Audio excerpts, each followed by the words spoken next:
हमारे जो स्थानीय विधायक जी जो 10 साल से हैं विधायक हैं, उनका 0% काम है, उनका कोई फंड का काम जनता के बीच नहीं पहुंचा। और जो हमारे विधायक जी चीनी मिल की उत्पत्ति के विधायक हैं, और उन्होंने कहा था जब चीनी मिल का जमीन नीलाम हो रहा था कि हम नीलाम नहीं होने देंगे, आप भी जानते हैं, हमें भी जनता भी जानती है।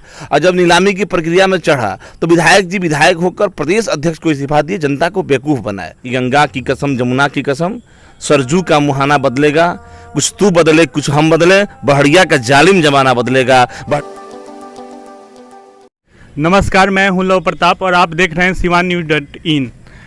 सिवान न्यूज़ ने एक नया कार्यक्रम स्टार्ट किया है, नेताजी का हिंद। इसी दौरान हम आए हैं आज अनुरंजन मिश्रा के पास। आइए हम बात करते हैं। सर, स्वागत है आपका सिवान न्यूज़ में। जी, आपका भी स्वागत है मेरे आवाज़ पे। सबसे पहला क्वेश्चन, वर्तमान विधायक श्याम बहादुर सिंह के कार्यों से आप कितना संतुष्ट हैं? देखिए, वर्तमान विधायक जनता दल यू के विधायक हैं, एनडीए गठबंधन है, और जो आदरणीय प्रधानमंत्री नरेंद्र मोदी जी का कार्य है, जो मुख्यमंत्री नीतीश कुमार जी का कार्य है, जो आदरणीय उप मुख्यमंत्री सुशील कुमार मोदी जी का कार्य है, और जो आदरणीय स्वास्थ्य मंत्री मंगल पांडे जी का कार्य है, वो 100% कार्य है, जनता के बीच पहुंचा है।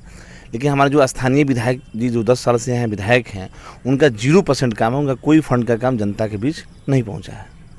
क्या क्या कमियाँ रही हैं उनमें?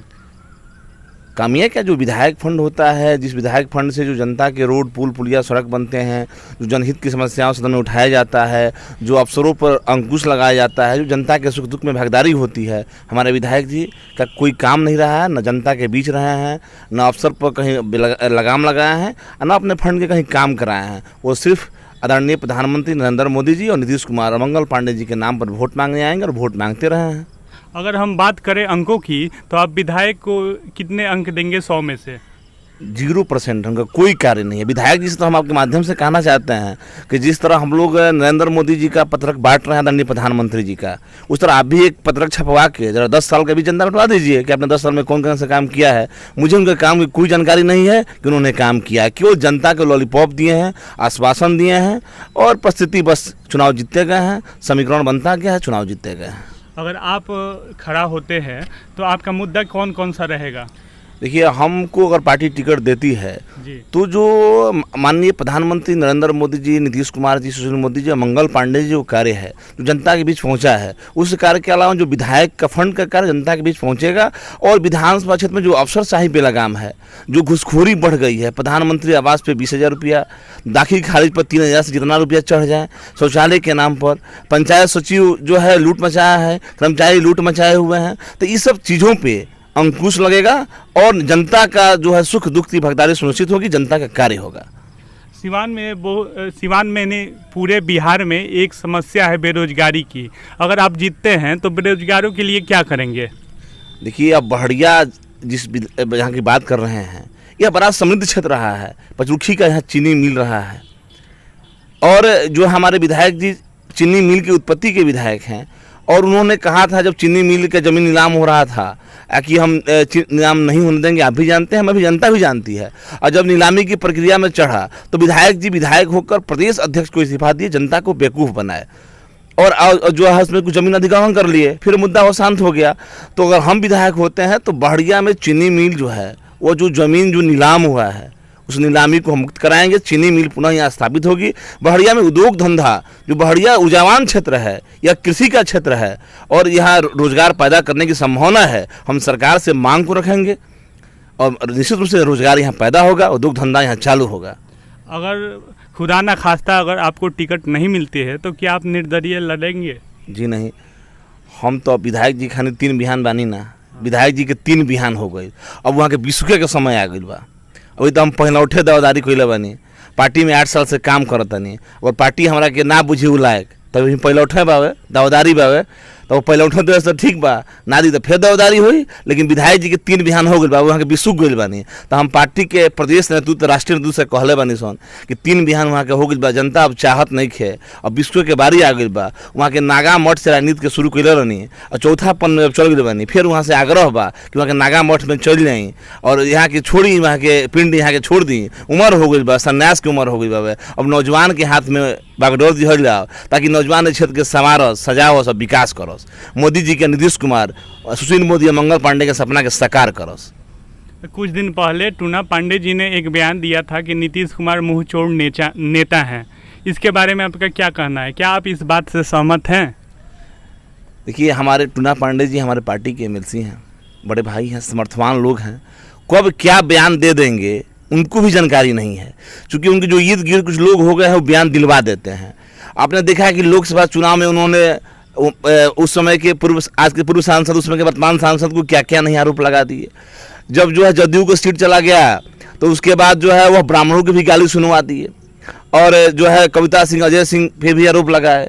फिर जब दरौंदा का उपचुनाव हुआ तो उन्होंने देखे तरह तरह के कोई नाराबाजी किए। तो कब क्या कह देंगे, चूंकि अब इसलिए मुंहचोर कह रहे हैं क्योंकि अब आने वाले दिनों में बिहार में विधानसभा का चुनाव है, और बहड़िया में उनके भाई लोजपा से चुनाव लड़े थे, 52,000 वोट उनको मिला था। तो उनको यह स्थिति है कि वोट मेरा था, हम पैसे पर लोगों को कीन लिए थे, लेकिन उनको भरम है ये वोट भाजपा का वोट था, लोजपा का वोट था, वो भरम में है। तो अब नीतीश कुमार को तो गाली देंगे ही, चूंकि राजद से टिकट लेना है। तो चूंकि मान लीजिए कि एक पक्ष से लेना है तो एक पक्ष तो गाली देना ही पड़ेगा। तो जब मुंहचोर कहेंगे तो पूरा आप लोग हाईलाइटेड करेंगे कि मुख्यमंत्री को एमएलसी ने मुंहचोर कहा, तो उधर तक खबर जाएगा। तो जब उधर तक खबर जाएगा तो फिर बंसी बजेगा, तो फिर राजद से यहाँ के उम्मीदवार होंगे। इसलिए उन्होंने कहा अपने स्वार्थ के लिए, निजी हित के लिए, अपने भाई के लिए, व्यक्तिगत उनसे कोई बात नहीं है। जब चुनाव आता है तो तरह तरह के बात करते हैं, जनता जानती है। आने वाले दिनों में जनता उनको बता देगी कि जनता क्या चीज़ होती है। अंत में आप दर्शकों को क्या संदेश देना चाहेंगे? हम तो देखिए, हम तो यही हमेशा हम लोग चाहते रहे हैं कि बिहार में जंगल राज था। जब हम लोग पढ़ते थे तो आतंक था, जंगल राज था, अपराधियों का तांडव था। बिहार के अंदर अमन चैन शांति नहीं थी। इस बहड़िया के थाने में बैठ के अपराधी दारू पीता था, थानादारी वही करता था। यहाँ बहड़िया में भाजपा के झंडा नहीं टांगा जाता था। यहाँ बहड़िया शहादत की धरती है। यहाँ सुरेंद्र पटेल, वकील सिंह पटेल जैसे लोगों ने सिवान की आज़ादी के लिए, बहड़िया की शहादत किया है, शहादत दिया है।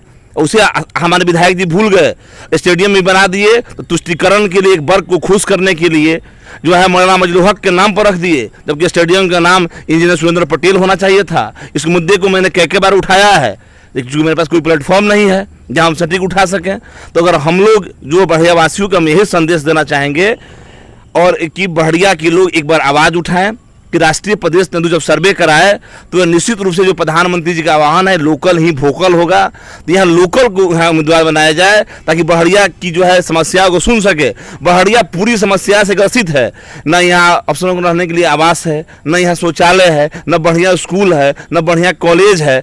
यानी बहड़िया में कुछ भी नहीं है। जो भी आप विकास देख रहे हैं व्यक्तिगत विकास है। जो बाहर से लोग विदेश में कमाए हैं, वो अपना घर द्वार बनाए हैं, जमीन जायदाद लिखवाए हैं। यहाँ व्यक्तिगत सरकार की जो विकास है वह है, विधायक का यहाँ कोई विकास नहीं है। अगर हम यहाँ के होते हैं, अगर पार्टी मुझे टिकट देती है और हम विधायक होते हैं तो निश्चित रूप से हम कहेंगे कि गंगा की कसम, जमुना की कसम, सरजू का मुहाना बदलेगा।